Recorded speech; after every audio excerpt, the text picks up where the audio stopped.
Hello students, welcome on sharp V E Gurukul.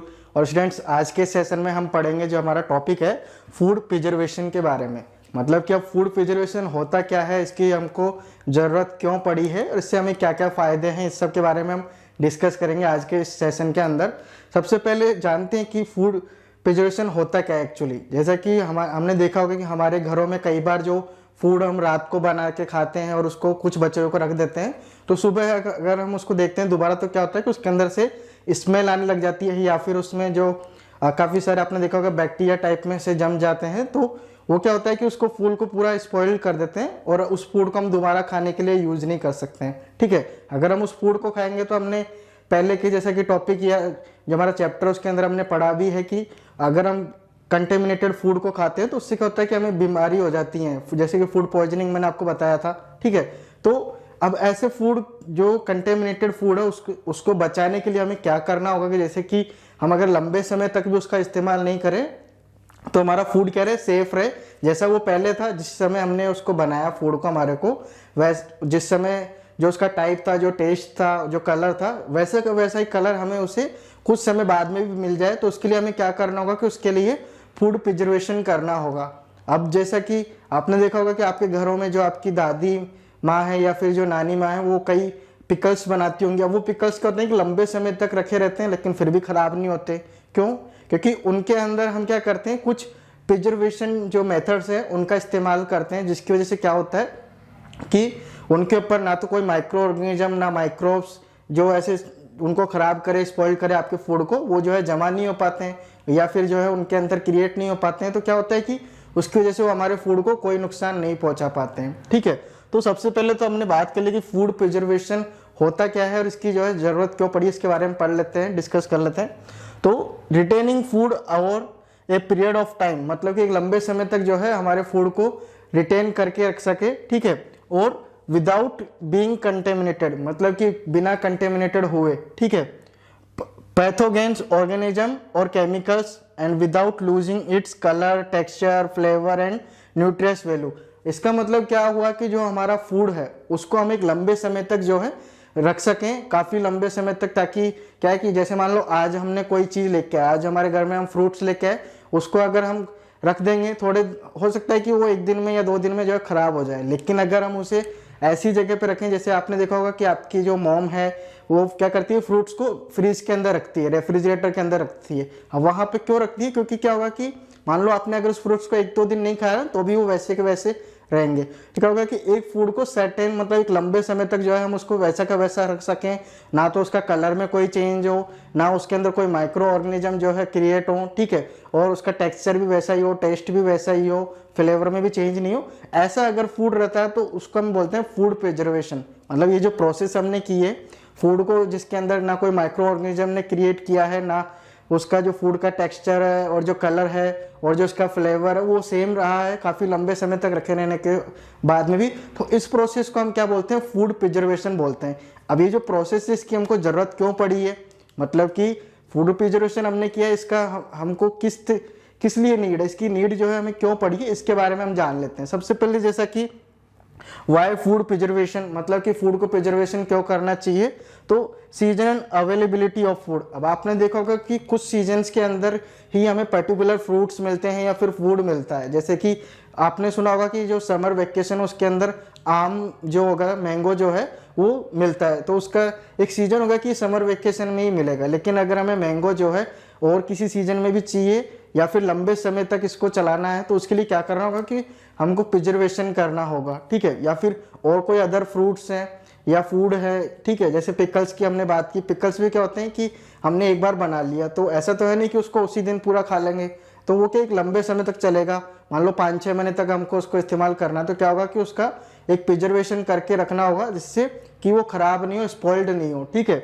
दूसरा बात है कि different type of food at different location, मतलब कि आपने देखा होगा कि कुछ फूड जो है हमारे यहाँ नहीं मिलते हैं। जैसे कि आप मान लो जयपुर में रहते हो या फिर आप मुंबई में रहते हो या अदर किसी सिटी या कंट्री में रहते हो, तो वहाँ पे हो सकता है कि आपको कुछ फ्रूट्स नहीं मिलते हो, लेकिन अब वो दूसरी जगह से आप मंगाओगे तो क्या होगा कि उसको थोड़ा टाइम तो लगेगा ट्रेवलिंग के अंदर। ऐसा तो है नहीं कि आज आपके वहाँ पे ऑर्डर हुआ और आज के आज ही पहुँच गया, उसको ट्रांसपोर्टेशन में कुछ समय तो चाहिए।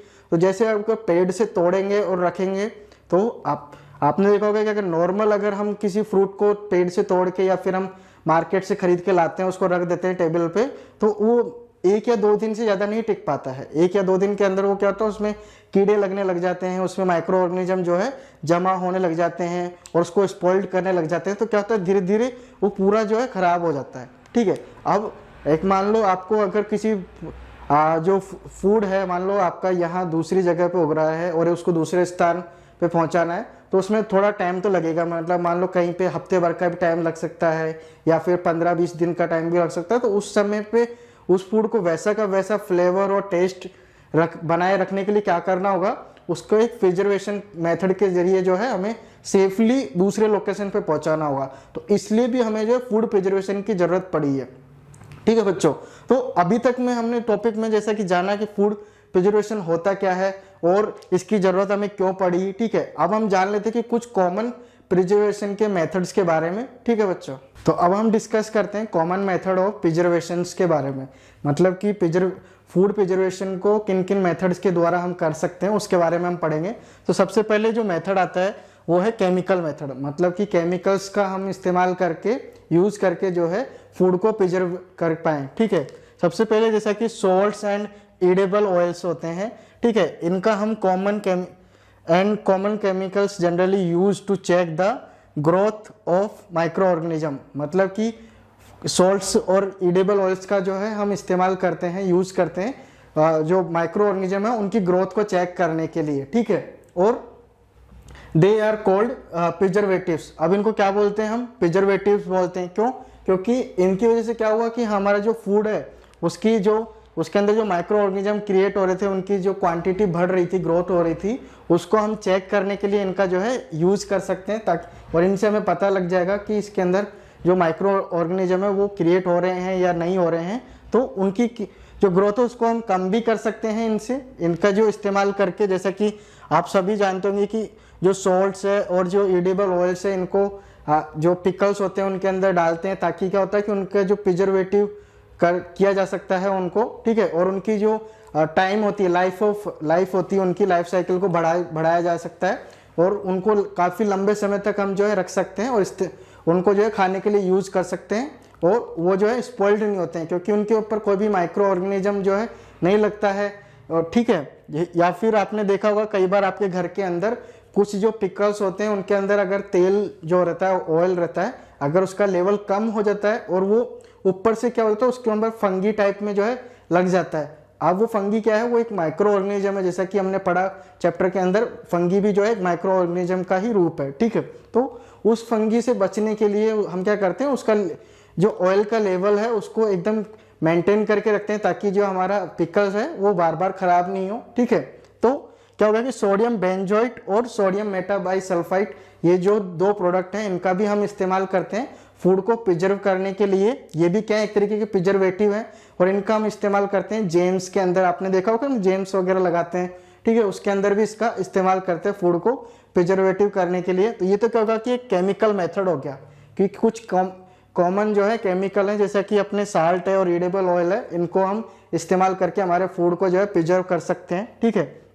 नेक्स्ट बात करते हैं अपन प्रिजर्वेशन बाय कॉमन सॉल्ट। अब आपको पता है कि नमक, तो आप सभी ने देखा होगा कि जो नमक हम खाते हैं घर में, उसी नमक का हम जो है इस्तेमाल कर सकते हैं एक तरीके से प्रिजर्वेटिव के रूप में भी। मतलब कि वो भी जो है प्रिजर्वेशन के काम आता है। कैसे? जैसे कि अगर मीट है, आपने देखा होगा कि जो बड़े बड़े जहाज होते हैं समुद्रों के, उनके अंदर भी फूड रहता है। ठीक है, और जो एरोप्लेन्स रहते हैं उनके अंदर भी फूड रहता है। तो क्या होता है कि उनका जो फूड है वो एक पैक फूड रहता है। अब उसके अंदर वो बाद में बनाते हैं, तो वो क्या रहता है कि उस फूड को, जैसे मान लो जहाँ पे भी वो रुके, कोई भी एक जो है उनका स्टेशन है वहाँ पे वो रुके, तो वहाँ से जब चलेंगे तो वो पूरा फूड भर लेंगे। कच्चा जो रॉ मटेरियल है, जो फूड है, उसको वो रख लेंगे, बाद में पकाएंगे उसको। मान लो वो वहाँ से मीट लेके गए या फिर फिश लेके गए काफ़ी सारी। ठीक है, अब अगर उनको प्रिजर्वेटिव करके नहीं रखेंगे तो क्या होगा कि कुछ समय बाद में वो जो मीट है और जो फिश है वो क्या होंगे, खराब हो जाएंगे। लेकिन हम क्या करते हैं कि उनको सॉल्ट्स के द्वारा, मतलब कि जो फिश है उसके ऊपर सॉल्ट लगा के, उसके ऊपर जो पूरी स्क्रीन होती है उसके ऊपर सॉल्ट लगा के उसको प्रिजर्वेटिव कर देते हैं। दूसरा मीट को भी जो है सॉल्ट लगा के उसके ऊपर प्रिजर्वेटिव कर देते हैं। उससे क्या होता है कि उसके ऊपर कोई भी बैक्टीरिया या जर्म्स जो है जमा नहीं होते हैं और माइक्रो ऑर्गेनिज्म की जो है ग्रोथ नहीं होती है। तो क्या होता है कि वो काफ़ी लंबे समय तक हम उसको जो है इस्तेमाल कर सकते हैं। बाद में उसको साफ़ किया, नमक को जो सॉल्ट है उसको हटाया और उसको हम खाने के लिए इस्तेमाल कर सकते हैं। तो जो हमारा फिश जैसा कि हमने लिया था वो वैसा का वैसा ही एज इट इज जो है रहेगा काफ़ी लंबे समय तक, ठीक है। और दूसरे जैसा कि बात करते हैं अपन आंवला जो है उसको भी हम प्रिजर्वेटिव कर सकते हैं। उसके जो पूरी स्क्रीन है उसको जो है नमक से लगा के, और अगर उसके ऊपर हम एक लेयर बना देंगे नमक की जो है, तो क्या होगा कि वो भी एक प्रिजर्वेटिव हो जाएगा। काफ़ी लंबे समय तक हम उसका इस्तेमाल कर सकते हैं। जैसे कि अगर पेड़ से तोड़ के अगर उसको रखा नॉर्मली बिना सॉल्ट की प्रिजर्वेशन जो है लेयर उसके ऊपर लगाए हुए उसको रखा, तो क्या होगा कुछ समय बाद में वो खराब हो जाएगा। लेकिन अगर हम उस पर जो है प्रिजर्वेटिव एक सॉल्ट की जो है लेयर अगर बना देते हैं, तो क्या होगा कि उसके ऊपर कोई माइक्रो ऑर्गेनिज्म क्रिएट नहीं होंगे, तो वो भी जो है काफ़ी लंबे समय तक हम उसको यूज़ कर पाएंगे। ऐसे ही रो मैंगोज हो गए, टेमराइंड हो गया, ETC, ऐसे काफ़ी सारे जो हैं अपने फूड हैं जिनको हम क्या कर सकते हैं, प्रिजर्वेटिव कर सकते हैं और काफ़ी लंबे समय तक जो है उनका यूज़ कर सकते हैं, ठीक है बच्चों। तो नेक्स्ट हम बात करते हैं हम जैसा कि जो मेथड है प्रिजर्वेशन बाय शुगर, मतलब कि शुगर के जरिए हम कैसे जो है इसका प्रिजर्वेटिव कर सकते हैं, मतलब प्रिजर्वेशन कर सकते हैं फूड का, ठीक है। तो इसके जरिए हम किन जो प्रोडक्ट्स होते हैं, जिन फूड के जो कौन से कंपोनेंट्स हैं जिनका हम जो है प्रिजर्वेशन कर सकते हैं, जैसे कि हो गया जैम्स हो गया, जेलीज हो गया एंड स्क्वैश हो गया, इन सभी का हम क्या कर सकते हैं शुगर के द्वारा प्रिजर्वेशन कर सकते हैं। अब कैसे, क्योंकि जो शुगर है वो क्या करता है, रिड्यूस करता है मॉइस्चर कंटेंट्स को, मतलब कि जो हमारा प्रोडक्ट है फूड है, जैम्स हो गया, जेलीज हो गया, स्क्वैश हो गया, इनके अंदर अगर कोई मॉइस्चर कंटेंट है तो उसको क्या करेगा, शुगर वहाँ से रिड्यूस कर देगा। तो क्या होगा कि बैक्टीरिया वहाँ पे क्रिएट नहीं हो पाएगा, जो बैक्टीरियाज की जो ग्रोथ है वो नहीं हो पाएगी। तो क्या होगा कि फूड हमारा स्पॉइल्ड नहीं होगा। तो एक तरीके से ये भी हमारा जो है हेल्प करता है फूड को स्पॉइल्ड होने से बचाने के लिए, मतलब कि फूड को प्रिजर्वेशन करने के लिए हमारा हेल्प करता है शुगर, ठीक है। नेक्स्ट जैसे कि बात करते हैं preservation by oil and vinegar की, मतलब कि ऑयल और विनेगर को हम जो है किस तरीके से यूज कर सकते हैं हमारे फूड को प्रिजर्वेशन करने के लिए, ठीक है। अब सबसे पहले तो ये जैसा कि किन किन फूड जो कंपोनेंट्स हैं जिनको जो है प्रिजर्वेटिव कर सकता है, जैसे कि वेजिटेबल्स हो गया, फ्रूट्स हो गया, फिश एंड मीट हो गया, पिकल्स हो गया, इन सब को अगर हम ऑयल और विनेगर से जो है प्रिजर्वेशन कर सकते हैं, ठीक है। ये क्या करते हैं कि आपने देखा, आप इसका मतलब होगा कि जो ऑयल और विनेगर का जो एनवायरनमेंट है इसके अंदर क्या होगा कि बैक्टीरिया जो है क्रिएट नहीं हो पाएंगे और उनकी जो है ग्रोथ नहीं हो पाएगी। ऑयल अगर मान लो हमारा जो ऑयल और विनेगर वहाँ पे है मौजूद है, मतलब कि इसका हमने जो है इस्तेमाल किया इनके साथ में, फ्रूट्स के साथ में, फिश के साथ में, मीट के साथ में और पिकल्स में, तो क्या होगा कि वहाँ पे ये जो है बैक्टीरिया उसको क्रिएट नहीं होने देगा, उनकी ग्रोथ को बढ़ने नहीं देगा, इंक्रीज नहीं होने देगा। तो उससे क्या होगा कि फूड हमारा जैसा का जैसा ही रहेगा, मतलब जैसा ओरिजिनल जो था वैसा का वैसा ही वो रहेगा काफ़ी लंबे समय तक और जो है स्पॉइल्ड नहीं होगा, ठीक है। नेक्स्ट हम बात करते हैं प्रिजर्वेशन का जो मेथड है हीट एंड कोल्ड ट्रीटमेंट। अब मतलब कि हीट के जरिए और कोल्ड के जरिए हम कैसे जो है फूड को प्रिजर्वेशन कर सकते हैं। जैसा कि आपको पता होगा कि आपकी जो मॉम है वो घर में क्या करती है, दूध को उबालती है, मतलब दूध को उबाल के और उसको रखती है, तभी जो है आपका दूध जो है काफ़ी लंबे समय तक चलता है। अदरवाइज उसको उबालेंगे नहीं तो क्या होगा कि वो कुछ समय बाद में फट जाएगा और ख़राब हो जाएगा, ठीक है। तो अब वो फटता कैसे, जैसे कि आपने कच्चा जो दूध है उसको उबाला नहीं है, तो क्या होगा कि उसके अंदर बैक्टीरिया जो है धीरे धीरे क्रिएट होने लगेंगे और उनकी ग्रोथ जो है इतनी ज़्यादा हो जाएगी कि वो पूरे के पूरे जो दूध के जो कंटेन है उसको क्या करेंगे, ख़राब कर देंगे, स्पॉइल कर देंगे, तो हमारा जो दूध है वो ख़राब हो जाएगा। लेकिन अगर हम दूध को जो है उबाल देते हैं, उसको जो है बॉईल करते हैं 70 डिग्री सेल्सियस के ऊपर या उससे ज़्यादा डिग्री के ऊपर हम उसको बॉईल करके जो है रखते हैं, तो क्या होता है कि उसके अंदर जो भी बैक्टीरियाज थे, जो उसके अंदर माइक्रो ऑर्गेनिज्म थे, अगर वो क्रिएट हुए हैं, उनकी जो ग्रोथ है जो बढ़ने लगी है, तो वो क्या होंगे, उबलने की वजह से जो है हीट की वजह से किल हो जाएंगे। तो किल होने की वजह से क्या होगा कि ना तो वो उनकी जो ग्रोथ है वो बढ़ेगी और ना ही हमारा जो मिल्क है वो ख़राब होगा, स्पॉइल्ड होगा, ठीक है। इस प्रोसेस को जो है हम पॉस्चराइजेशन कहते हैं। क्यों कहते हैं, क्योंकि इसका जो डिस्कवर किया गया था लुईस पॉस्चर के द्वारा किया गया था, इसीलिए इसका नाम इसी के नाम के बेस के ऊपर जो है पॉस्चराइजेशन रखा गया है। और इस प्रोसेस के अंदर हम करते क्या है, मिल्क को जो है हीट करते हैं एक सर्टेन टाइम तक, 15 to 30 सेकंड तक, ठीक है, 70 डिग्री सेल्सियस के ऊपर, और उसको जो है जल्दी से ठंडा करके स्टोर कर लेते हैं, जिससे कि उसके अंदर बैक्टीरिया और जो जर्म्स है वो क्रिएट नहीं होते हैं और उनकी ग्रोथ नहीं होती है। तो हमारा जो मिल्क है वो प्रिजर्वेशन रहता है, मतलब कि एकदम जो है सेफ रहता है और जो है स्पॉइल्ड नहीं होता है। ठीक है बच्चों, नेक्स्ट जो हमारा मेथड है इसके अंदर फूड प्रिजर्वेशन के अंदर वो है स्टोरेज एंड पैकिंग। आपने देखा होगा कि कुछ जो ड्राई फ्रूट्स होते हैं उनको भी जो है काफ़ी दूसरे जो है सिटीज़ के अंदर या दूसरी लोकेशंस के अंदर पहुंचाया जाता है। तो क्या होता है कि एक जगह पे तो उगते नहीं है, अब जहाँ से उगते हैं और उसको दूसरी जगह तक ले जाने के लिए हमको पैक करके ले जाना होगा। अब अगर उसका हम अगर नॉर्मल पैकिंग करेंगे तो क्या होगा कि वो जो है ख़राब हो जाएगा, उसके अंदर बैक्टीरिया जो है जन्म लेने लग जाएंगे, बर्थ क्रिएट होने लग जाएंगे, बैक्टीरिया जो है जर्म्स जो है माइक्रो ऑर्गेनिज्म।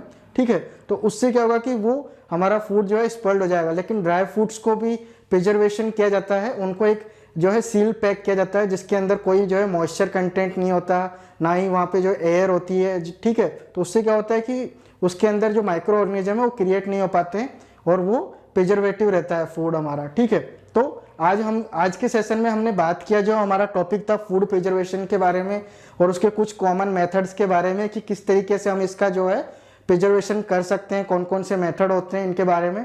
ठीक है बच्चों, तो आज की सेशन में आपको जो है समझ में आ गया फूड प्रिजर्वेशन के बारे में। ठीक है, तो इस चैप्टर से रिलेटेड जितने भी वीडियोज हैं, जो भी टॉपिक्स हैं, उनको अगर आप क्लियर जो है समझना चाहते हैं तो उसके लिए आप हमारा जो चैनल है उसके ऊपर जो प्ले लिस्ट है उसके अंदर आप देख सकते हैं, और जो लिंक है आपको डिस्क्रिप्शन बॉक्स के अंदर भी मिल जाएगी, या फिर आप आई बटन के ऊपर क्लिक करके वहां से भी देख सकते हैं। तो प्ले लिस्ट के अंदर आपको सारे वीडियो जो हैं मिल जाएंगे और आपके सारे टॉपिक्स जो है वहां से क्लियर हो सकते हैं बच्चों। ठीक है, अब तक के लिए इतना ही, मिलते हैं नेक्स्ट वीडियो के अंदर, तब तक के लिए धन्यवाद, जय हिंद।